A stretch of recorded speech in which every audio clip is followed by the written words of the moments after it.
Good morning, Celtic fans. Did we really expect Celtic to make a £9 million signing for a goalkeeper? Probably not. Anyway, within this morning Celtic FC news, I'm going to talk about everything that's been Celtic in the last 24 hours. And then we're going to look at the interview, as we do always in this channel. We're going to look at the interview with Brendan. So we'll get straight into that because it was quite a good interview, and the fact that we actually won a game. Of the pre-season camp in Portugal, a good workout for the team this morning. Yeah, it was excellent. We've had a fantastic week, so to finish off with a decent performance and a good result for the guys, even though that's not the most important thing at this stage. I was really pleased. Obviously the heat's been sweltering here, but in terms of intensity and some of the football... Can I just cut in here, right? Because there's a lot of things going on in the media. And Brendan, you've got a holiday home over here, so you know the heat.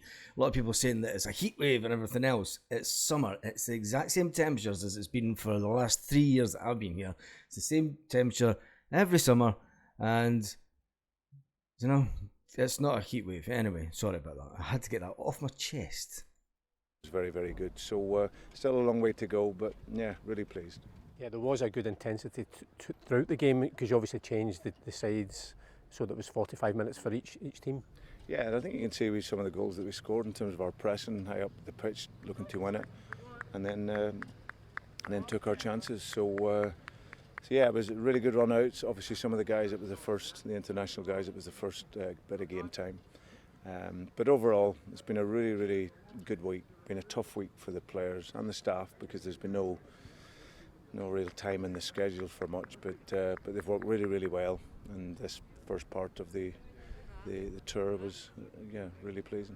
And a good mixture as well today. Obviously, some of the more experienced players, but some of the young players that have been with you for the last couple of weeks as well. Yeah. I mentioned before. I think they've been very good.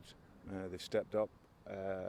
Some of them in particular, I've been really, really impressed with. So I think for a young player at this age, you always look for the attitude and the energy. And most of the players, the young guys that have come in, have got that. And I was really pleased for them. On now to Japan. We've spoke before about how much we're looking forward to that challenge as well, because it's all part of the preparations for the season ahead. Yeah, it's a tough... It's not part of the preparations for the season ahead. It was meant to be a little jolly for the last manager and to take some of the players home. How much of a test will it be played in that game? It'll be interesting to see the standard of the players that obviously come in from that league. It'll be good. We've had our players that have came from Japan and they are a good standard, so it'll be interesting to see the level of performance that Celtic has. It's also interesting to see that Brendan said that it's good to see the young boys out and see the level of performance that they're putting in. And it was also interesting to hear Brendan talk about the way that we're playing with a high pressing game. So not to be feared that we're going to completely change the way we've played the last couple of seasons. It looks like we're still going to play with that high intensity. Schedule over the 2 weeks here in the heat, and obviously be similar heat in Japan with the humidity, and obviously of course the teams we're playing out there are already sort of halfway through their season, so it'll be a step up again and challenge for us. But that's what we want. We need that challenge at this time of the season to improve our fitness level, and we'll get back today, recover tonight, and then we're away tomorrow, and I'm really looking forward to Japan. That's interesting. So rather than going straight to Japan, they're going back to Scotland and then they're heading off to Japan. It was an interesting interview. It was obviously good he had the two teams and shown the strength of their squad, and he gave them 45 minutes each, and there was plenty of goals.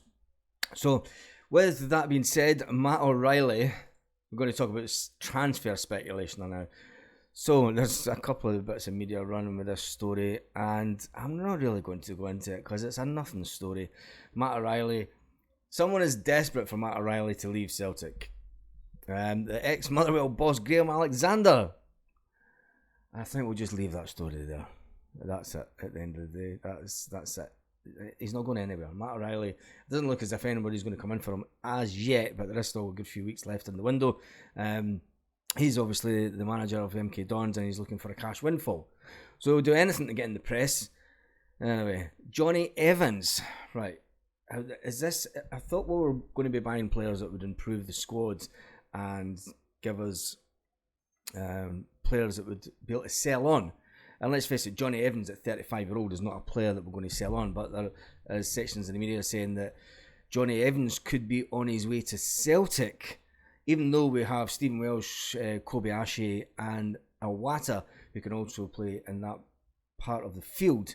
Would Johnny Evans coming to Celtic be a good idea at 35-year-old? Tell me in the comments, because I think surely we're not going to do it. If that happens, there will be an absolute outrage, because we're all kind of promised, and the noise is coming to Celtic, that we're going to buy players that were going to take us to that next level, blah de blah de blah, and with the sort of the big silence that's coming over with regards to transfers, and there is obviously work going on in the background, but did we really think that we were going to spend £8 million on a goalkeeper? It would have been great to think that, but the fact that we have 3 goalkeepers at the club, if Bain had left, if Scott Bain had left, I would say yes, we would go out and bring in a high calibre goalkeeper, but we still have Siegrist, who is more than capable for the Scottish League. We really need to see more of Siegrist to see exactly how he can do, but there is a little bit of doubt about whether he's going to be here long term either, due to the fact that his fiancée is down in Australia. And I don't know. I think it was just the person that spoke about Siegrist and not Siegrist, the big goalkeeper from Croatia and Celtic, has had a habit of just throwing Celtic's name out there when he puts out his transfer guru stuff. You know, there's so much of it. Can be true, but it could be this fact that Celtic, yes, did look at him and say, can we afford the 8-9 million? Yes. Is he interested in coming to Scotland? You need to think about that. He was on 15 grand a week. That's what Hart is on. When he came here, he took a massive wage cut to come here. So I don't know. Tell me in the comments. Other Celtic news kicking around this morning. There is not a lot. Obviously, Near Bitten reckons that the one and only Callum McGregor can probably win more at Celtic than any other player in the history of Celtic if he keeps on going the way he's going. And Mikey Johnson will get a last chance. No, he won't. Seriously. Tell me your thoughts in the comments. Remember, this evening we will be doing the Sunday live. It will probably be around about 6 o'clock UK time. It's always 6 o'clock on a Sunday. So if you haven't subscribed, make sure to subscribe to the channel for that, because it's the only way that you'll be able to actually comment on the live video, stream. And then if you manage to comment on the live video stream, there's every chance that your comment will appear up on the screen, because they're trying to make the lives get as many of the comments on as possible. Tell me your thoughts, and tell me your thoughts about the season ahead. Tell me your thoughts about the transfer activity already, or the severe lack of it. On that note, have a great day, Celtic fans all around the world.